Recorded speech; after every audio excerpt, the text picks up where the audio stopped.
Ladies and gentlemen, hey, hi, how you doing? Welcome back to the channel. Thank you so much for stopping by. Today we got even more information on the next major update for Call of Duty. That of course is season 3 of Black Ops 7 in Warzone, and it seemingly might have some surprises that we weren't initially expecting. We're going to get more and more details throughout the week as well. They just confirmed a full-on trailer is coming tomorrow. We should have the full-on roadmap reveal around that time as well. But today we've got several new things to break down initially that are very, very interesting, I would say. So first up, Call of Duty ended up posting this earlier today saying the clock is ticking. The season 3 trailer drops tomorrow. So tomorrow we'll get the full bits and details, but even just off of this little teaser trailer, it's only 5 seconds long. And I know it's like the typical, oh, here's the YouTuber who's going to make a 25-minute video out of a 5-second clip. We're not going to go that crazy, but there are a lot more things in this trailer than you might initially think when you go through and watch it just one time here. So it's 5 seconds. We'll just play it out. We'll see what this trailer is. 5,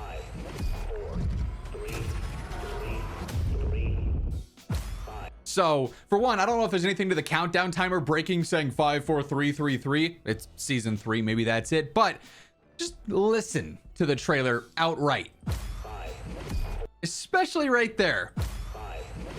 That audio is the Modern Warfare NVG audio. Now, it's not like night vision stuff is exclusive to the Modern Warfare brand and Black Ops can't do that, but you gotta think the bigger picture here. For one, with season 3 and what it's going to encompass, starting in April, going through May, maybe even bleeding a little bit into June, potentially with how long it is. It could be late May or early June when season 3 ends and season 4 starts. But that time span likely is going to encompass at least something for COD 2026, aka Modern Warfare 4. I don't think they would fully react to everything going on with Modern Warfare like the past 4 or 5 days or so in time to get this edited for a trailer. Like this trailer's probably been edited and ready for a couple of weeks at this point. So I don't think they were maybe anticipating the insane resurgence of Modern Warfare the past few days, but I think it's very interesting that right at the very start, there is that very distinct Modern Warfare NVG audio that you typically see on like the startup screen for a Modern Warfare title. So maybe this is them teasing some kind of surprise reveal, surprise announcement for Modern Warfare happening in season 3, or it's just purely coincidental. They're going to share that audio, which is a little bit odd, but it is what it is. I also want to go through and slow this down to 0.25 because while this is just a teaser trailer, it actually gives us other details for what to expect here with season 3. So first up, obviously zombie stuff. Interesting that we already have some significant zombies marketing, considering that Paradox Junction just released a few weeks back, and we know we're not going to get another one for another 8 weeks, which is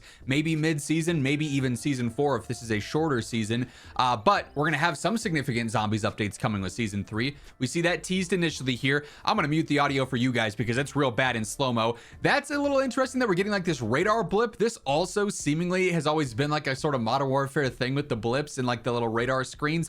Might be overlooking that some. This next scene is also very interesting. This is Verdansk in the background. Now it's a Twitter video quality, so it's very pixelated, but I'm pretty sure this is like the promenade area.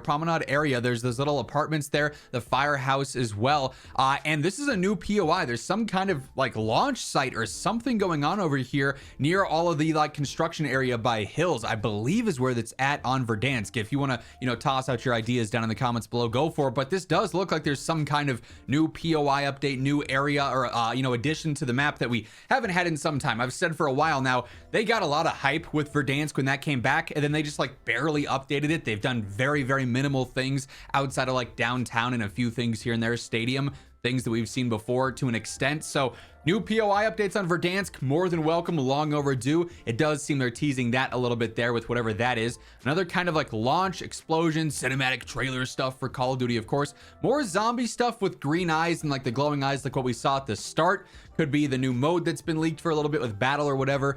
Something going on there. We also get a nuke icon, and this is like the MW2, the Modern Warfare nuke icons. Obviously we've had like nukes and nuclear medals and whatnot in Black Ops games before, some callable, some just the medals, but this is distinctive, like, again, Modern Warfare branding, which is really interesting given that this is a Black Ops seasonal update. So something to maybe take note of there. You also have like these system failures, things like that, the temperature readings, the nuke going crazy. We got the akimbo shotguns. That's not new. We're seeing another rocket site here. Could this maybe be Launch returning as a map? That was rumored, back at the start of the year for Black Ops 7. Launch would be back as a multiplayer map. This could also be this new POI on Verdansk, though hard to tell from this angle. More cinematic explosions, trailer tomorrow. So it's only a 5-second clip, but like unironically, there's a lot of interesting things being shown in this that I think are more than what meets the eye when you just watch this first initial 5-second teaser and it's like, oh cool, we'll get the full trailer tomorrow. I think this is showing quite a bit. And that's not it for the reveals and the announcements here. We have quite a few other things to break down here, but as we're going through all the details, if you guys enjoy the video, a like rating is always seriously appreciated. It's a great way to help grow the channel and inform new viewers and new players. And of course, if you are one of those new viewers, you guys have not subscribed yet, we should change that. I always got you covered with everything going on in the world of Call of Duty. Next up here, we actually got a confirmation earlier on this week, obviously with season 3 encompassing April and 420 and everything. There's always talk of the Get High mode, as this was rumored for Black Ops 7 to be coming back since it was a major success in Modern Warfare 3. And Call of Duty community manager, the Call of Duty CM account, actually ended up responding to this tweet from Detonated talking about the Get High mode, saying that Treyarch's cooking up something different to put your movement skills to the test later on in season 3, and the 420 vibes are not going full blast this time around. But yes, there will be lots of camos in season 3. So we're not going to have Get High as a full event or like a bunch of 420 stuff like in years past. However, we are going to have some kind of LTM or new mode dropping that's based around movement. Maybe it's like the previous like wall jump maps that we had back in Black Ops 3, I think it was, or something similar to that. So we've got that now confirmed for season 3, and lots of camos confirmed for season 3 as well. Another thing to note here, we got the reveal for the initial key art for season 3 earlier on this week that we obviously previously talked about, but now that players have been looking at this image a little bit more, under the microscope, if you will, they have noticed that this weapon that Javelin is carrying here, our new operator, looks a whole lot like the M27 returning from Black Ops 2, so it seems like that could be one of our new rifles for season 3 as far as new weapons go.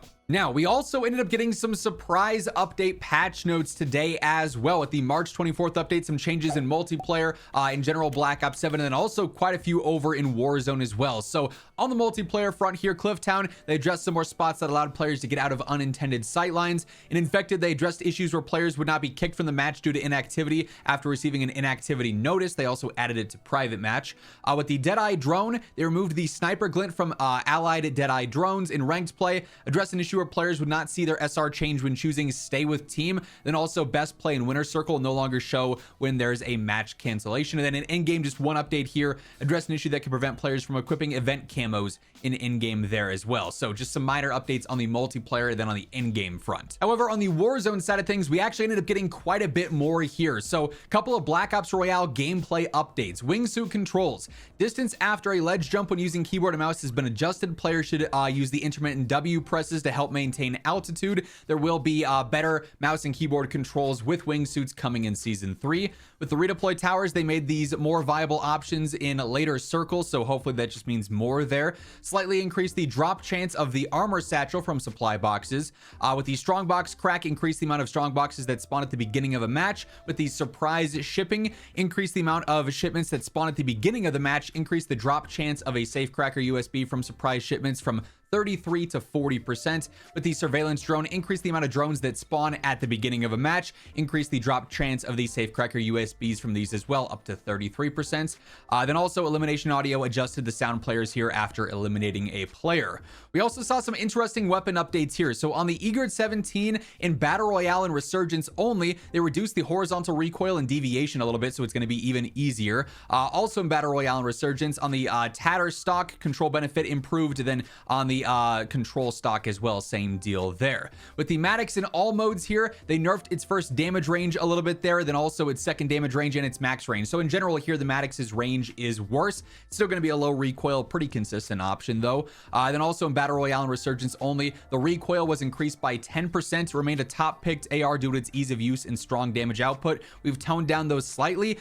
It was a laser beam, so like 10% to a laser beam is probably going to still be very easy to use, all things considered. On the the Peacekeeper, the bullet velocity benefit and the damage range benefit on the monolithic were reduced there. Still going to be a go-to attachment for like the mid to long range builds regardless, but it's going to be a difference of about 4 meters or so, I think is what I saw when I was initially checking when these patch notes ended up dropping. On the Dravik, they actually buffed its close damage, so where it really lacked versus other subs in that close range, this could actually be a little bit more competitive there now. Also, its rate of fire was decreased. We've slightly reworked the Dravik 45 to better align with its role. By reducing its fire rate, we were able to increase its damage while keeping overall time to kill within intended targets. This change improves its effectiveness in close range engagements.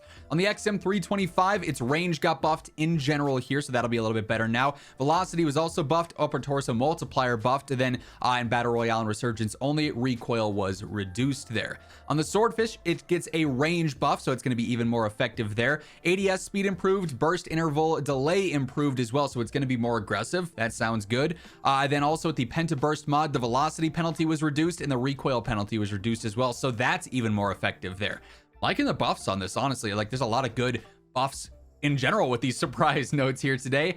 Ground loot build attachment updates here. On the MK78, they updated this a little bit, and then same on the Sokol 545. The default loadouts were also adjusted for Enforcer, Overwatch, and Recon. And then with bug fixes here, they fixed an issue where the description of reactive armor was incorrect, an issue where friendly Deadeye drone incorrectly displayed a sniper glint, fixed issues that allowed players in some cases to go through the map and exploit areas there, an issue where players remain spectating in the final circle with the final player instead of transitioning into the exfil view, so you just get stuck looking at someone staring off into the distance at the end of the match.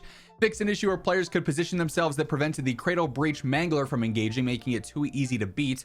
Then also an issue where exotic weapon splashes were missing UI icons. So handful of new bug fixes, a little bit of meta updates here as well for Warzone. So certainly some interesting changes here across the board. That being said, that is going to wrap things up for this video. New reveals, new updates, new patch notes, all sorts of things going on, with even more to come obviously later on this week. If you guys enjoyed this video though, be sure to drop a like on it. And if you're new here, hit that subscribe button so you can always guarantee you are in the know for everything going on in COD. But once again, thank you so much for tuning in. And until next time, take it easy, have an awesome rest of your day, and I'll catch you later. Peace out.